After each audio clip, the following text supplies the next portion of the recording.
Bienvenidos a nuestro canal del San Junior. Vamos a iniciar la serie acerca de potencia eléctrica.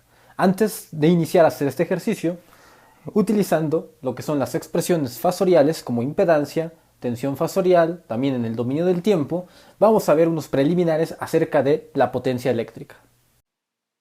Como sabemos, la potencia eléctrica es el producto de la corriente por la tensión. Sin embargo, en el caso de la corriente alterna, la corriente y la tensión son señales sinusoidales. Como vemos ahí, la gráfica representada en verde de la potencia nos indica exactamente cómo transfluye la potencia a distintos intervalos de tiempo. Por lo que aquí hay dos cosas a tomar en cuenta. Número uno, la potencia puede ser instantánea, es decir, a cierto instante de corriente y a cierto instante de tensión, por ejemplo a 2 segundos, tendré un valor de potencia específico. A cierto otro instante, por decir a 10 segundos o 20 milisegundos, tendré una corriente y una tensión diferente. Por lo tanto, tendré otro nivel de potencia. Como vemos, aquí lo que tenemos es una potencia fluctuante, debido a la naturaleza de las ondas senoidales. Entonces tendré un valor de potencia denominado como potencia instantánea, que es simplemente el valor del voltaje y de la tensión en algún instante del tiempo. Sin embargo, este dato nos dice muy poco en términos generales de circuitos. Quiero generalizar, por lo tanto necesitamos sacar una potencia llamada potencia promedio o potencia real medida en watts. ¿Cómo lo vamos a hacer? Pues como se saca cualquier promedio. La potencia promedio se define como la integral de la potencia instantánea o del valor de la potencia instantánea. Reduciendo un poco las integrales y simplificando, llegamos a nuestra ecuación modelo, que es P igual a U por I coseno de teta, donde U es la tensión y la corriente, coseno en este caso es phi, viene siendo el ángulo de la impedancia. También lo podemos ver como potencia promedio, como el valor máximo, o mejor dicho, la amplitud del voltaje por la corriente, en valor amplitud también, sobre 2 o por un medio, y el coseno del ángulo de la impedancia. Cabe mencionar que esta fórmula de potencia media o potencia promedio podemos emplearlo tanto para valores eficaces, ahí está, BRMS y RMS, o también tanto para valores simplemente amplitudes de amplitud, es decir, valores máximos, BM o IM, que en español lo denominamos como BP o IP. Al momento de graficar la potencia nos damos cuenta de lo siguiente. Aparecen dos términos al momento de hacer la integración. Un término es el término constante, que es la fórmula de la potencia instantánea, el cual vemos aquí. El otro término es este, el cual lo llamaremos la potencia fluctuante. Después denominaremos un valor específico y un nombre a este tipo de potencia fluctuante. Cabe mencionar que como ambos términos aparecen, la otra potencia, la fluctuante, corresponde singularmente al doble de la frecuencia correspondiente a dicha tensión y a dicha intensidad. Por lo tanto, la energía consumida será denominada, en un ciclo, será denominada como potencia promedio, que en este caso le llamaremos la potencia real o la potencia activa, que se medirá en watts.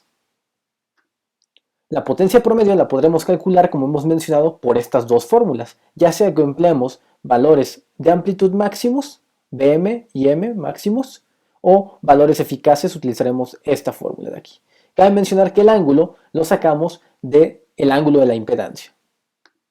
También podremos emplear el término de potencia instantánea en caso de ser necesario. La potencia instantánea, como aquí revela, son simplemente el producto de los valores instantáneos tanto de voltaje como de corriente. Y al momento de desglosar toda la relación, llegaríamos a esto. Valor eficaz, corriente eficaz, coseno de teta más coseno del doble de omega t más alfa. O mejor dicho, más ese término que vemos aquí. Entonces, de esta manera podemos asociar la potencia instantánea. Hasta aquí únicamente analizamos la potencia en términos gráficos. Nos damos cuenta que hay una potencia instantánea que podemos calcular, o también la potencia real, la potencia promedio. Entonces, retomando nuestro ejercicio, se nos pide calcular si tiene el siguiente circuito donde la tensión es 4 ángulo de 0 y una impedancia de 2 ángulo de 60. La potencia que nos piden calcular es la potencia P, la potencia promedio o también denominada potencia activa de un sistema. Recordar que esta potencia se mide en watts. Y nos preguntan cuánto valdría.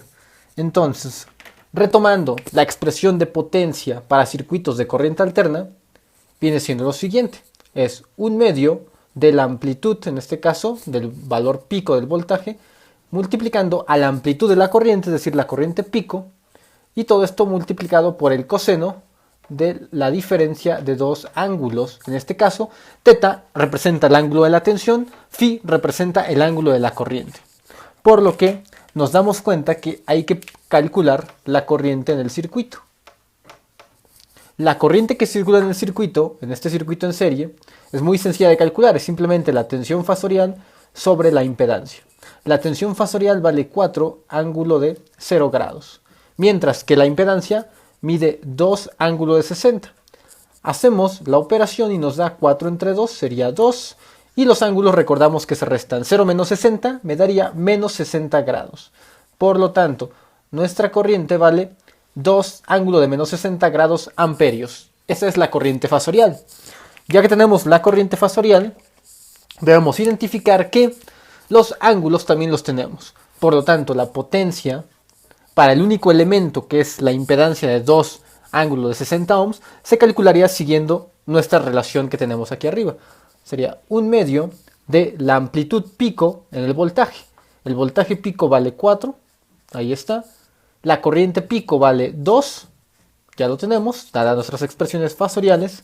Y esto multiplica al coseno de θ menos φ. En este caso, θ es el ángulo del voltaje, vale 0, menos 0 grados, menos el ángulo φ de la corriente. El ángulo φ de la corriente vale menos 60. Menos por menos me daría más 60 grados. Ojo con ese cambio. Y lo que tendríamos es simplemente coseno de 60 grados a calcular.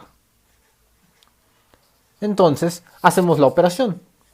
Esto nos daría 1/2 multiplicando por 4 multiplicando por 2 y coseno de 60, si no me equivoco, es 1/2.